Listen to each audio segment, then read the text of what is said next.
We've got a final from Toronto where the Raptors did not win their first NBA title. The Warriors lived to see another day. Major story here, Kevin Durant left Game 5 early in the second quarter with a lower right leg injury, exited the arena in a walking boot on crutches, will undergo an MRI Tuesday, which becomes huge because now the series continues, making a pivot move there, clutching his leg. One former NFL team doctor said what he saw was a complete Achilles rupture.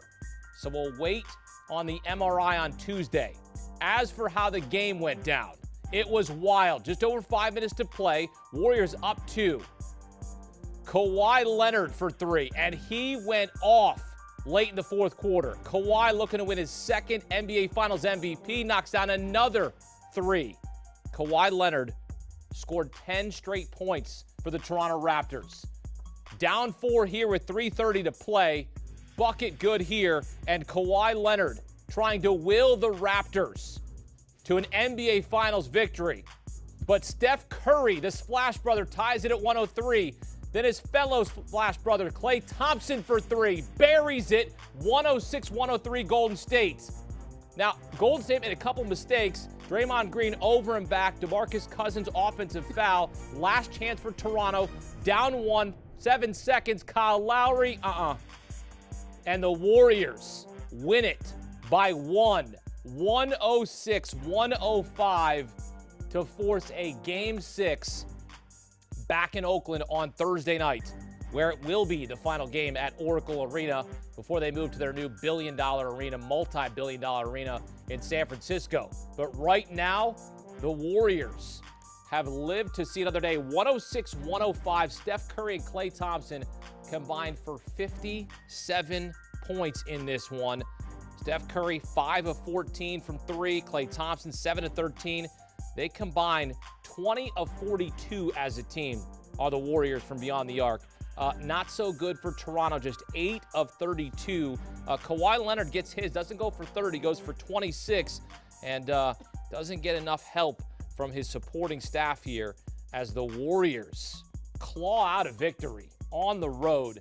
And we can't have this happen. We can't have the Warriors come back from a 3-1 deficit. Because I'm a Cavaliers fan. That belongs to Cleveland. We're not having this. Let's get this done. Game 6. We're not doing this. We're not doing this, Julie. We're not doing this. We're not. I'm a Toronto native. I'm not seeing this happen in Game 7. All right. Let's welcome in Bill Ryder, host of Ryder's Block now. And Bill, we've got a Toronto native here on set, and Julie Stewart-Banks. She's heartbroken. I think I melted on the ground there in that final possession. Got to be able to hit that. Bill, your reaction to what you saw there down the stretch?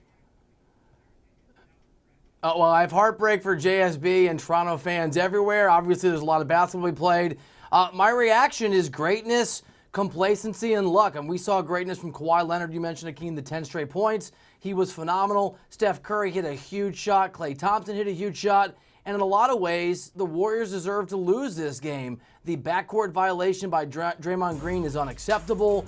The moving screen by Boogie Cousins, I don't love the call, but you have to be careful in that spot. Obviously, the Raptors had to look for a championship. They didn't get it done. So every bit of emotion, carelessness, and greatness you could pack into the end of a game, we saw in that incredible Game 5. Bill, after KD went out with the injury in the second quarter, at one point the Warriors were up by 15 points. What do you like about how this Warriors team was able to really, show their strength despite one of their best players going out with a significant injury? Yeah, JSB, I think I'm in the minority here. I actually think the Warriors can beat the Raptors without Kevin Durant. They're obviously better with him. We don't have an official conclusion, but it's very clear KD's not playing again, certainly in this series. For me, the Warriors have to get back to being the basketball team they were the first few years without Kevin Durant. The ball has to move more. They have to play better defense. They were careless at times, and they certainly have to be aware of the moment, the situation, the goaltending, the backcourt violation, all of the turnovers. You're not, with all due respect to Cleveland, you're not playing a Cavs team that's LeBron and no All-Stars because everybody's injured. You're not playing a Rockets team that has a tendency to implode. Kawhi Leonard is an absolute superstar, and not just in the terms of this year or the NBA. when it matters most, when the pressure is on, this guy goes to a different level. If the Warriors don't play their best version of basketball, they can't win. But if they do, even without Kevin Durant, I think we saw JSB stretches of this, they're certainly, maybe not the favorites, but they can be competitive every moment out there for however long this series continues. Bill, were you okay with this shot there to win it with Kyle Lowry in the corner? I mean, there's about 10 seconds left to play. Kawhi Leonard could have drove to the bucket. Were you okay with the shot selection there in the corner for Kyle Lowry? I mean, I don't love it, Akeem, to be honest. When it happened, when the ball was moving, when the ball wasn't, frankly, in Kawhi Leonard's hands, with everything we saw from him, his ability to just knock down shot after shot, I didn't like it. But Lowry got, I mean, that's a pretty good look from the corner to win an NBA championship. And so the weight of that thing, an open look or not, a defender for the Warriors was closing, and just the pressure, very few guys can handle that. And that's why I want Kawhi Leonard to be the guy taking that shot. But it was a good look, and it just didn't go down. So I'm not mad about the outcome, but I don't love the fact that it wasn't Kawhi Leonard with the clock ticking down and a chance to continue this level of greatness we've seen from him in this series and this postseason. Yeah, you mentioned his level of greatness. He was, though, silent sort of in some way. Like, he only had 13 points in the first half, 1 point in the third quarter, and then the fourth quarter is sort of his witching hour. If you're Nick Nurse, you had an opportunity to win a championship on home soil and you don't get it done. What needs to be the shopping list, the checklist when you go to Oracle for the final game ever in Oakland? Yeah, and Akeem can speak to this as a Cleveland fan. You win one of these games, Game 5, on the road, and you can start to feel that momentum turning now for the Warriors back in the day in 2016 for the Cavs, because it's let's go defend home turf, and then all the pressure becomes this sort of coin flip in Game 7. If I'm Nick Nurse, here's what I'm telling my guys. And one of the things about Nick Nurse that I think is really under the radar and underappreciated, he is such a calm force in a lot of ways, like Kawhi Leonard. He doesn't scream at players. He doesn't yell at guys. He's very chill. And I think his message without any panic will be, we played a great basketball game. We're up for a reason. We're the better team. We beat these guys twice at Oracle. They don't have Kevin Durant. We almost got it done. Let's keep doing what we do, and next time the shot will fall. Bill, who has to be better for the Raptors to win a championship? I mean, to be honest, I think most of those guys, I mean, Kyle Lowry was awesome for most of the game. Kawhi Leonard was awesome for most of the game. I'm not sure. I mean, certainly Pascal Siakam, you'd love to have an explosive game. Maybe not the 32 that he had early on in this series. You'd love to see Marc Gasol hit huge shots and be a little more impactful, even if it's early in the game. But I think this is one of those situations where you got out-dueled by a great team. And it's a reminder for the Raptors, not that Kawhi Leonard needs it. I mean, this guy has won a championship before. He's been a Finals MVP. He's been through it with the Spurs. But you've never won this thing, especially against a multi-time champion, until it is over. And so you don't let up. You don't let go of that string. They got up by 3. They had some time. They had some momentum. There were some bad turnovers and goaltending calls against the Warriors, and that Raptors team didn't close. So I think it's just a matter of you need a few more guys to hit a few more shots. But again, if that corner shot at the end goes in, we're having such a different conversation. It was a great game. It was a close game. I thought both teams played really well. Yeah, Bill, lots of different storylines to come out of this one. Of course, the Warriors extending their campaign into the NBA Finals, but Kevin Durant going out in the second quarter, and it didn't look good. As you said, you mentioned, there's lots of different Twitter doctors right now, but lots of people thinking this might be an Achilles injury. What do you think are the immediate concerns for Kevin Durant, and then maybe the long-term concerns with what happened? Yeah, I mean, I think the immediate concerns are it seems self-evident, and you're right, JSB, we're not doctors. We don't know. We're trying to ascertain this from a distance, but I would be beyond stunned. He's not going to play again in these NBA Finals, and I think quickly his mind certainly has to turn to whether or not he's going to be healthy at the start of next season. That seems an unlikelihood. Again, we don't have information. We're speculating here, but we've talked all year about his impending free agency, the fact that Kevin Durant's an unrestricted free agent. But that comes with the caveat that he has a player option. So if it's really serious, if he can't play until November or December, or whatever the case turns out to be, if there's a delay in his ability to get back on the floor, it's very, very possible. It's very viable that Kevin Durant opts to just opt into that deal, be a Warrior for another year. We go through this same circus we went through this past year, and he can do his major max deal, hopefully when he's healthy, a year from now. But I don't think that's beyond what he's thinking about, has to consider right now. It looked like a serious injury, and if he can't be out there, if it lowers the market value for Kevin Durant, he may wait a year for that super max deal or that max deal if he decides he wants to go and play in New York or Los Angeles or somewhere other than the Bay Area. Let me keep you right there, though, Bill. You don't think perhaps the New York Knicks would say, we'll pay you more money. You can sit out a year. We'll let you have a redshirt year. We'll pay you more than 31.5. We'll give you 35 if you want. And he comes to New York, sits out a year. They get Kyrie Irving. They draft whoever they get in the draft. You don't think that could be a possibility?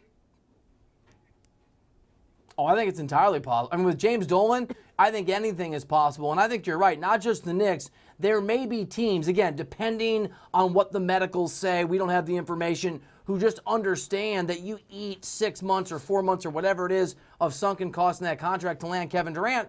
And then it becomes this complicated question about, does Durant want to be in a situation, again, if he's injured, we don't know yet, rehabbing with the Knicks and coming out of that situation whenever it is and really not competing for a championship yet because you haven't had the chance to play?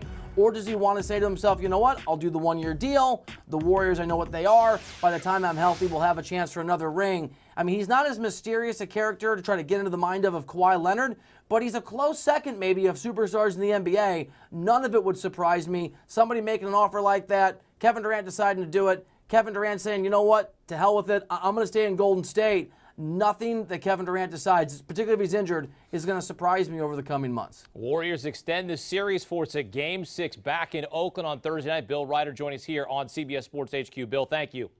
Let's go live to the podium. Head coach Steve Kerr now talking live in Toronto. And grit that they showed.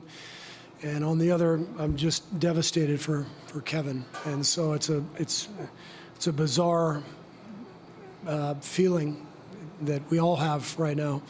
An incredible win and a horrible loss at the same time.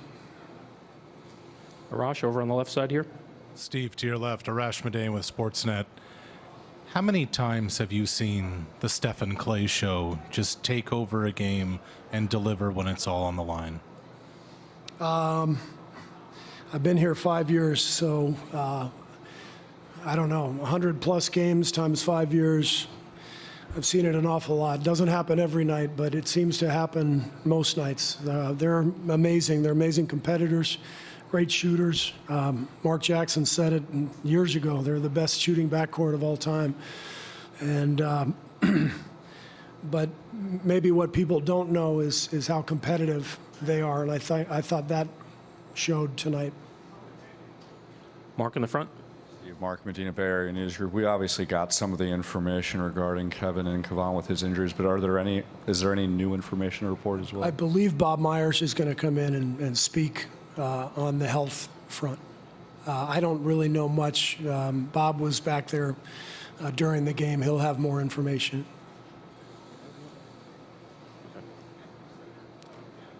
Go ahead. Anthony Snyder with The Athletic. Is there any regrets about bringing Kevin back into the series now with what happened? Again, I'm going to leave that to Bob. Right over here, Dan. Steve, Dan Wenke with the Los Angeles Times. It looked like DeMarcus was not going to be in the rotation tonight, and then Kevin gets hurt. How critical were those 4 minutes from DeMarcus and kind of getting everybody back into the game after such a shocking thing? Yeah, I thought DeMarcus was fantastic tonight. You know, he stayed ready. He didn't get the first call, for that second quarter run. We went to Bogut, and then with the injury, we knew we needed his scoring, and he stayed ready and played a brilliant game. So very happy for him, and he's he's been through an awful lot himself over the last year plus with his own injuries. So this was a great night for him individually, and very happy for him. Again, over here in the same row. Steve, Brandon Hurley with the Carroll Times-Herald. Kawhi Leonard had a huge stretch in that fourth quarter. He took over the game. They regained the lead, the Raptors did, and the crowd was going crazy. You guys could have folded, but you guys regained the lead and then pulled it out. How do you think your guys were able to do that and overcome that? I think we went down 6, if I'm not mistaken, and maybe it was 5. I don't remember. Was it 5, 6? But Steph and Clay hit back-to-back threes, I believe, and we got stops. You know, our defense was bending down the stretch, but we didn't break. And the last stop was tremendous. Amazing defense on that last play from all 5 guys. Draymond's block, he covered so much ground on Kyle's shot from the corner. So our guys just stayed with it, and they stayed poised, and just an amazing job finishing the game. Last 3 questions here and on the aisle, and Tristan in the front. Steve Logan Murdoch, NBC Sports Bay Area. I mean, talked about resiliency and overcoming these injuries. What have you seen from your team throughout this postseason run when it comes to overcoming those types of obstacles? I've seen it over and over again, you know. So it's not really surprising. This is who they are. You know, they've accomplished so much over the years, and that doesn't just happen. And it doesn't just happen with talent. There has to be more that goes into it, and it's that fight, that competitive desire that I talked about, and that ability to stay poised under pressure. It was brilliant to watch. Hello. Trista Crick, USA Today. We talked yesterday about locking in and staying focused on the moment. How unique of a challenge was that after KD left the floor, knowing that you guys had to dig this win out, but what obviously KD was probably going through? Yeah, I mean, it made it difficult, especially with the start that we got off to, and Kevin was playing so well. So it was a real shock when he went down, and so I give our guys credit. They hung in there and expanded the lead, and you know, kept us in a pretty good spot going into halftime. Last question here on the left side. Steve, Reed Forgrave with CBS Sports. The whole air went out of the building when Kevin went down. Everyone seemed shook. How do you and the leaders from your team try to go back out there and fight after experiencing something like that? What did you say to them? What was that moment like? I didn't say anything. There was nothing to be said, you know. The Raptors players were telling the crowd to be quiet out of respect, which I appreciated, because some of the fans were cheering when it happened, and I think the Raptors players understood, you know, how serious it was, and they sort of quieted the crowd, and there was just a couple minutes there where it all seemed so eerie and strange, and it took maybe a little bit for both teams to collect themselves. Thank you. Thank you, Coach. Coach. Well, that was Warriors head coach Steve Kerr. We are waiting for Warriors general manager Bob Myers, who will be speaking more in depth about Kevin Durant's status. But Kerr was asked there whether or not he regretted putting Durant in, and he didn't answer the question. But you have to think that maybe there was sort of a reason that you shouldn't put him in if he was able to get hurt so easily. It was interesting that he deflected that question, saying you'll have to ask Bob Myers about that. What my takeaway from this situation here is the fact that they had to play Kevin Durant. Right. They were in an elimination situation. They can't think about next season. They can't think about tomorrow. They have to think about the moment they're in. You have to play Kevin Durant in that spot, no matter what it is. If he says he can go, the team doctors say he can go, you put him on the floor, and that's what you deal with. You have to deal with it at that point. And then it was just sort of a weird moment, the pivot that you've seen all over the internet and the slow motion. It looks as though it's probably a little bit more serious than we all thought, it being a calf strain earlier on. Right.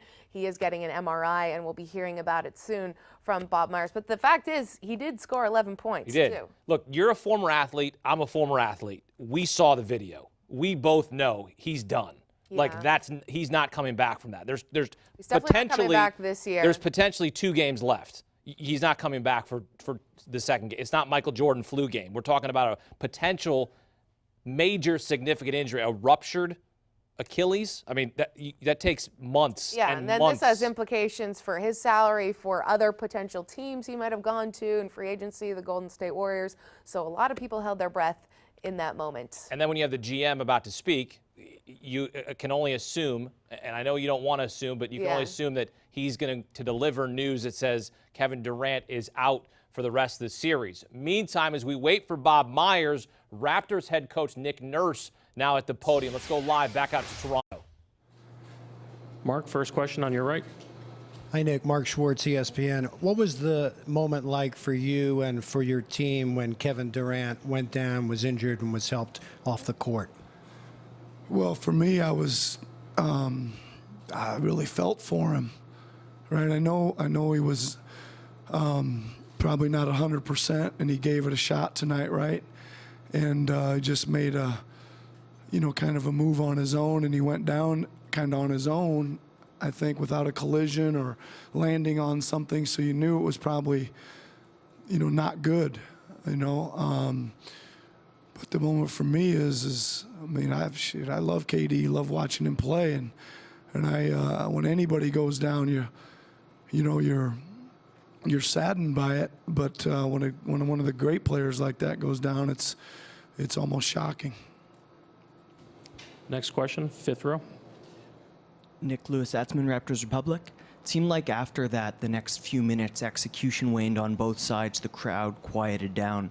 How would you describe the aura in the arena for the next 5-10 minutes after the injury? Well, again, I don't get a lot of that aura, but I did get some reaction from guys on our bench, and some of the guys on our bench were really shook up, and I even know at halftime when they came out and I mean, I don't know what the official word is, but somebody on the bench said he tore something, and I know Kyle, was on the bench sitting there and was shook up by that, and both Clay and Steph stopped and talked to Kyle there at halftime on our bench about it. So I think it's always a little eerie feeling for everybody when something like that happens on a big stage like this. Third row on your right. Hey Nick, over here, Lucas Meyer, News Talk 1010 Toronto. Two questions. One on the last play, Kyle's shot there in the corner, just coming out of the timeout. Is that kind of a shot you were hoping to get, kind of staggered out of the top of the key? And then a broader question, we saw the team walking out of Game 4, all business, not really celebrating, not getting too high in the moment after a tough loss like this. How confident are you in the team being able to respond, going back to Golden State for Game 6? I mean, we didn't take a timeout there on that last play, right? But we let him play, and Kawhi had it, and they doubled him, and he moved it to Fred, who moved it to Kyle, and we just didn't quite have enough space there. I thought it looked like it was going to be a really good shot, an open corner three, but I didn't see who got out there and got a piece of it. But again, I was confident we would come down and play and make the right decisions and get a good shot. I have a lot of faith in those guys. And as far as your second question, we don't really have much choice. And I think that our team has reacted all year long great to bad losses. And I would say it takes a lot to beat this team. And that took a hell of a lot of blows and a heck of a lot of balls bouncing the wrong way, in the last couple minutes. For us to come out on the wrong side of it tonight. But I'm super proud of the guys. Man, they played their guts out, kept on fighting, and put themselves in position to win it. Tim, standing in the back right. Nick, Tim Reynolds for the AP. To sort of elaborate on what you were just saying, I mean, if this thing had gone to plan, you're supposed to be up 3-2 right now. I mean, that's what, that's where home court is. You're supposed to be up 3-2 at this point. Yeah. Having said that, is it hard for you to not look at tonight as an opportunity loss? No, not hard at all, Tim. I think that I always, I think after Game 2 in the Philly series, I said, listen, I expect this to be a long series, right? And I expect this one to be a long series. I'm not sitting here trying to think we should be this, be that. But if you'd probably told me at the start of this thing, if we could fast forward to a 3-2 lead, you want to take it, I'd probably say yes. Steve on the left side here. Steve Simmons, Toronto Sun. When you see a ball like that going up, and a championship possibly won. What are you sitting there on the bench, inside feeling and all of that when that one shot can, You talking about Kyle's at the end? Yeah. Yeah, I mean, you're not thinking about all that stuff, Steve, really. I think, again, you're just trying to win a game, and you're not thinking about anything other than that. I think you always just got to play out the possessions and do your best to get the best shot you can get, and whatever happens after that takes care of itself. Last two on the middle right. Jermaine Chisholm here from Spy TV Ghana. I just had a quick question. I wanted to know the thought process behind calling the timeout when we were making a run, while the Raptors were making their run. Those two we took at 3-minute mark? Yeah, well, we had two free ones that you lose under the 3-minute mark, and we just came across and just decided to give those guys a rest. And we had back-to-back ones there that we would have lost under the 3-minute mark, and just thought we could use the extra energy push. Steve, last question right here. NBA.com. When you're up 6 with 3 minutes left, are you more confident in your team's poise to be able to close out that game, or you have trepidation about the trigger men on the other side? Well, I think that in this day and age, I think, up 6 with 3 minutes to go doesn't mean a whole lot. You gotta keep playing and getting good shots and keep guarding. We've been a really good close game team this year, both ends of the floor. We were we really guarded in the second half. We held them to 22 each quarter, and I felt good at that point. Just needed to make a couple more plays. Thank you, Coach. Okay, thanks. Game 5 of the NBA Finals, the Raptors 1 win away from their first ever NBA championship in their 24th season. But Kevin Durant is back. He's dancing. He's feeling it. Hadn't played in over a month, was injured in Game 5 of the Western Conference Semis. He's back. First game in 33 days. Bucket knocks down the 3. Durant, back-to-back triples. Warriors up 5 early. Warriors started 5 for 5 from beyond the arc. KD's back. We're feeling it. We're forcing a Game 6. Early second. The injury that knocks Kevin Durant out of the game. Injures his right leg while planting his foot, limps to the side of the court. He would leave and did not return. Exited the arena in a walking boot on crutches. Will undergo an MRI on Tuesday. As you see there, making a pivot move, went to the floor immediately, clutching his leg. Again, he hadn't played the game in more than a month, suffered a strained right calf, so he re-aggravates the calf injury, perhaps even more. Again, we'll have more clarity on the severity of the injury on Tuesday. Meantime, Steph Curry for 3, then Pascal Siakam from Kawhi Leonard. Raptors cut the deficit to 1. We go to the third. Kevon Looney, layup good. Warriors up 14, their largest lead of the game. Looney later left with a chest injury. Early fourth, Lowry to Serge Ibaka.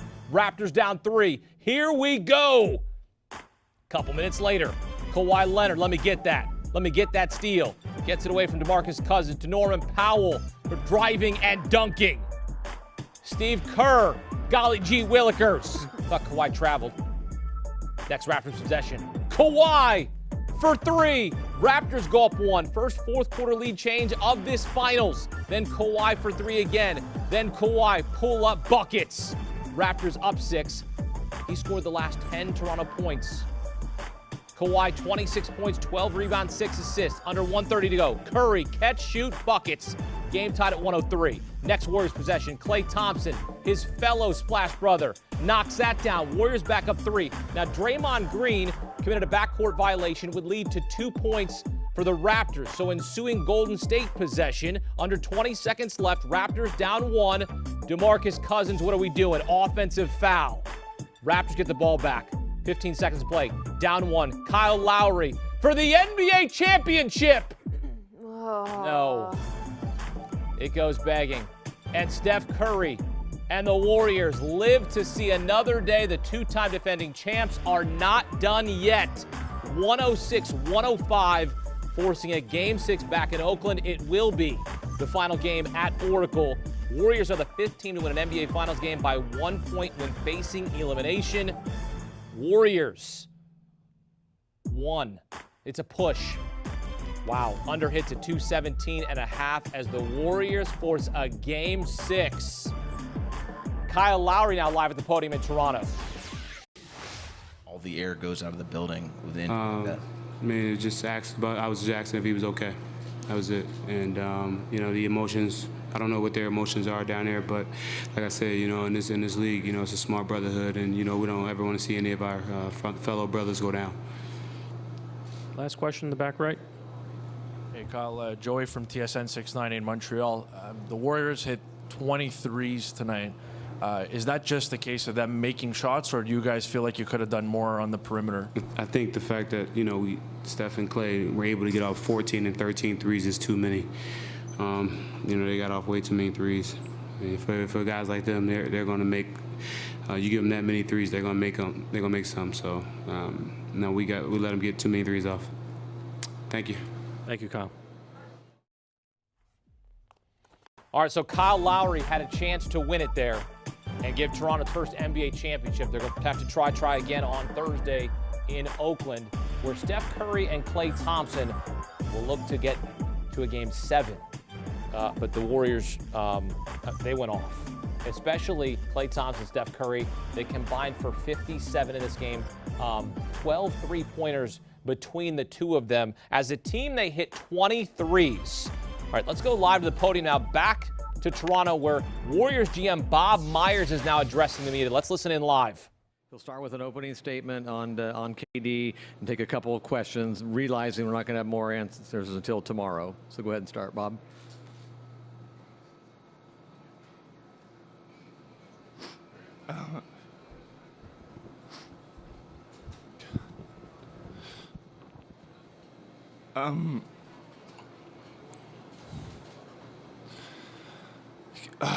Kevin had it's an Achilles injury. I don't know the extent of it. He'll have an MRI tomorrow. Prior to coming back, he went through 4 weeks with our medical team, and it was thorough, and it was experts and multiple MRIs and multiple doctors. And we felt good about the process. He was cleared to play tonight. That was a collaborative decision. I don't believe there's anybody to blame, but I understand this world. And if you have to, you can blame me. I run our basketball operations department. And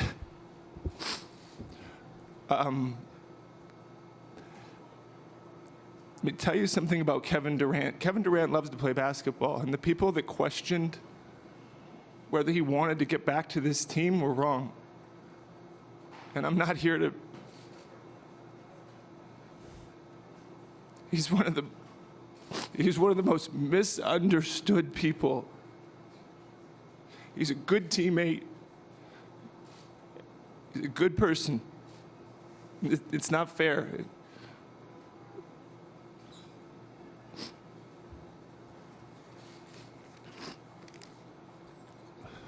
I'm lucky to know him. I don't know,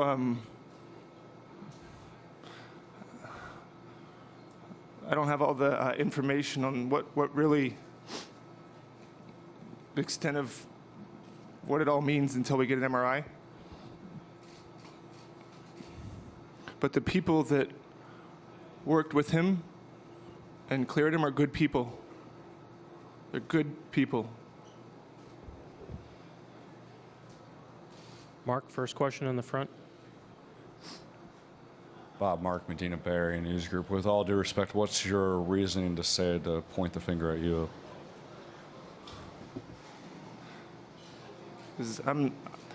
I am the president of basketball.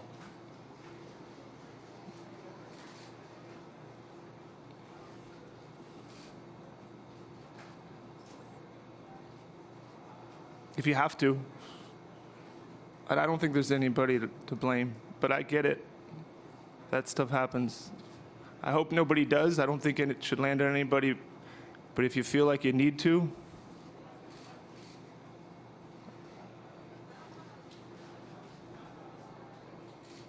Anything else? Ann in the middle.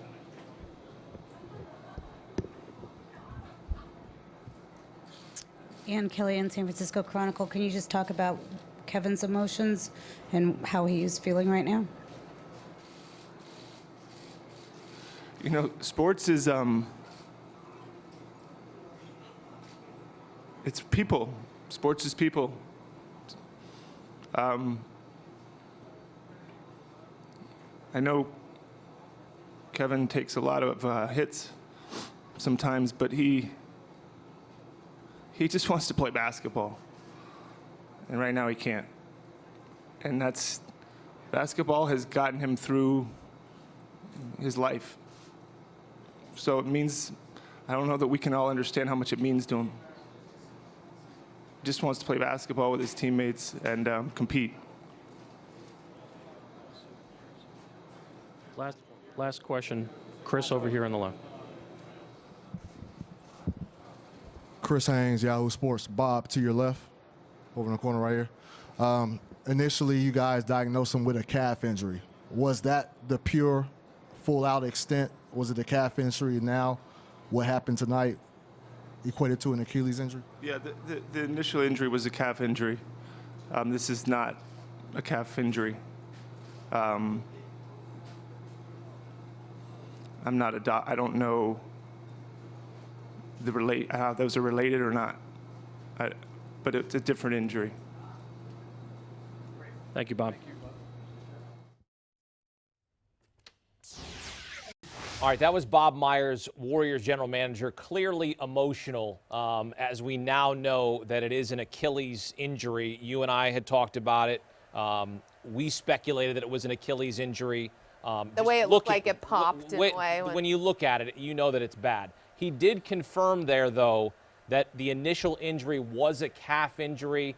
Tonight was an injured Achilles. So you can make all the assumptions you want, but they are connected. The leg is connected. I mean, all the tendons, the muscle, of course, it's not fully healed yet. I mean, he was out for more than a month trying to recuperate this. Bob Myers was in tears. I don't think that I've ever seen that.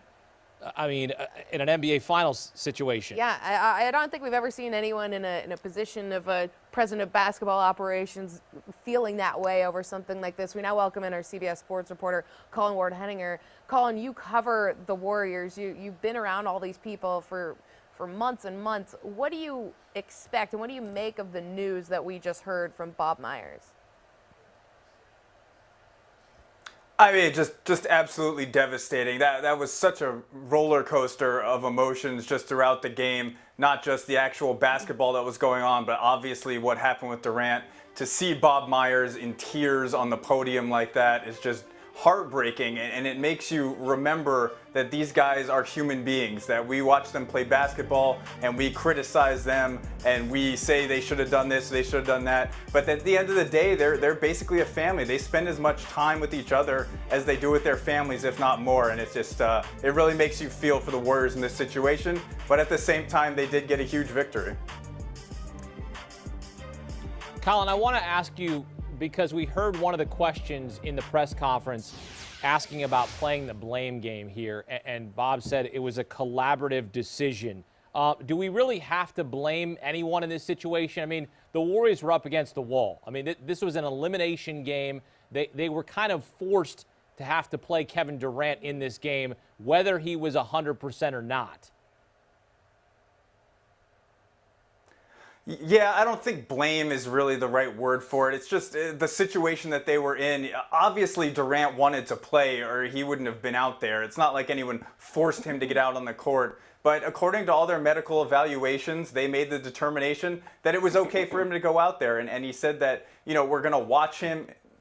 We're going to watch him in short bursts, see how he looks. And, you know, they decided that clearly he did look pretty good in the beginning of that game. So, I mean, kind of a freak step, a freak injury, but you have to think that the weakened calf must have contributed in some way to the Achilles injury. Yeah, and then we mentioned the emotion from Bob Myers, but he feels somewhat personally responsible for, he said, the group, the decision-making process for him to be able to play, because now not only does it affect these next 2 games, but it affects his future, whether that is with Golden State or beyond. If you're Kevin Durant, I mean, what can you imagine that's going through your mind right now? Because your entire legacy, your career is now sort of in a question mark. Yeah, I mean, you heard Bob Myers. He said all Kevin wants to do is play basketball. And it's just so frustrating for him to have to sit here and watch these whole NBA playoffs, the Western Conference Finals, the NBA Finals, now knowing that he has a long road to recovery. Whichever team he signs with, it's going to be, well into next season before he plays, most likely, depending on the results of this MRI. And Durant is a guy who always talks about how much he likes to hoop and wants to always redirect the conversation towards basketball. So for him not being able to be out on the court, not being able to play the game that he loves is just going to be very hard for him to get over mentally, I think, as much as physically. So it's pretty simple here. Warriors are going to go and try to win this for Kevin Durant. Yeah. They're also going to say, we're going to try to prove to everyone we can win without Kevin Durant. But at this point, we're going to try to win this for Kevin Durant. Hopefully we can lure him back and we can move on and continue this dynasty, right? That's the thinking, right, Colin? Yeah, it's got to be. I mean, they have no other choice. They've rallied around Durant. You saw it in the Western Conference playoff, the Western Conference Finals. They played tremendously without him, and they all talked about how much it hurt for them to see Durant on the sideline. So there's no doubt that that is also going to be at the forefront of their minds. I think, all the free agency stuff, where's he going to go? They don't care about that right now. They care about winning a championship and doing something for their fallen brother. I mean, you saw Kevon Looney went back to the locker room and exited for the rest of the game with his injury. So there's been so many injuries on this team that I think the guys who are actually out there on the court, they can't help but be pulling for them and want to win for those guys who haven't been able to be out there and participate. Yeah, Colin, you mentioned Kevon Looney, and he re-aggravated an upper body injury, left the game. What do you expect that he's dealing with right now, and will we potentially see him for a Game 6? Well, the news on Looney was that the doctors told him that he couldn't actually make his injury any worse. So it was just a matter of pain threshold. But you could see during that game, he got hit a few times. He stretched in certain ways that clearly aggravated that injury. And you could see him grimacing on the court and on the bench. And I think eventually it just probably got to the point where it was just too much for him to handle. He had trouble lifting his right arm as a right-handed player. Obviously, that's going to be an issue. So again, it's going to be more treatment in the off days, and they're probably going to have to make that determination as Game 6 approaches. Colin, as for the game itself, what did you like about what you saw from the Warriors? Clearly, the three-point shooting standing out for you. Yeah, Durant gave them just a huge boost in the beginning of the game, and that got their shooters going immediately. You could see the confidence, and they were moving the ball well. And what they did down the stretch was power through and keep their poise. I mean, they went down. Kawhi was taking over the game. It looked like the Raptors were going to run away with the end of that game and win the NBA title. And boom, Steph Curry hits a three. Klay Thompson hits a three. Obviously, the Draymond Green backcourt play and the DeMarcus Cousins offensive foul kind of threw them off their rhythm and put them in a position to lose that game. But they played great defense on that last possession, threw two guys at Kawhi Leonard, said, you're not going to beat us, and we'll live with the results. And they got a great contest on Kyle Lowry's final three. So then, Colin, the series shifts back to Oracle Arena for the last time ever to be played in that building. There's a lot of momentum behind this team. They'll be playing for Kevin Durant, as you mentioned, and the Warriors are 3.5-point favorites in Game 6. You have to imagine that they are holding serve in this series right now, even though they're down 3-2.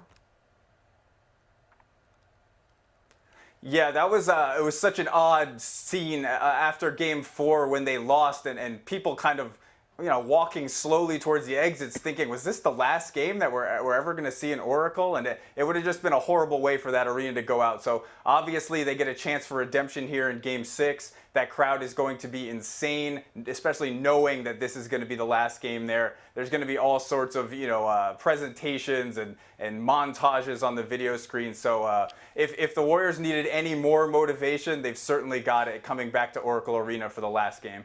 Colin, the Warriors almost gave this away. I mean, Draymond Green, backcourt violation leads to 2 points on a goaltending. DeMarcus Cousins offensive foul set up the potential game winner. I mean, if the Raptors drive to the bucket, we might be talking about a Raptors championship right now. Instead, we're talking about this series continuing. Do the Warriors have enough to get to a Game 7? Well, I mean, after seeing Game 4, I didn't think that they did. And then when Durant came back, obviously that changed things. But now, since Durant's out, we don't know Kevon Looney's status. This is going to be purely heart, grit, championship medal, whatever you want to call it. The Raptors outman this team. They have a better team than the Warriors when Durant is not on the court. So it's going to come down to the little things. It's going to come down to hustle. It's going to come down to making shots, basically. But you know the Warriors are going to go out there and put out a maximum effort. But, I mean, don't forget that the Raptors and Kawhi Leonard, they're still, you know, right there to win this NBA title. Yeah, and you mentioned Kawhi Leonard, and he just went off down the stretch. It just felt as though he was hitting back-to-back threes. He went on a 10-0 run that he was taking control of this game, and he was going to win it for the Raptors. Knowing what they know about Kawhi and just what he can do in taking over a game, how do you figure him out and silence him when now the Raptors have another chance to win a championship? Yeah, there's no silencing him. The goal is just to do what the Warriors did, is keep him in check for enough of the game that you can keep the game close. And then when he does start to take over late, you just try to contest it and do the best you can. But, I mean, you see Leonard just makes the most difficult shots. There's almost no way to defend some of the things that he does out there. But like you saw in the final possession, they're going to double him. They're going to trap him, show him different looks, try to make someone else on the team beat you. But as the Raptors have proven, they have plenty of players who are capable of stepping up in those situations. All right, Colin Ward-Henninger joining us here on CBS Sports HQ as the two-time defending champs extend the series Game 6 Thursday night back in Oakland. Colin, thank you. Appreciate the insight. Coming up, we'll head back to Toronto. Live report from our Reed Forgrave, who was in the press conference. He will join us next. We'll hear from him as the Warriors survive and live to see another day. Stay with us here on CBS Sports HQ as our NBA Finals coverage continues.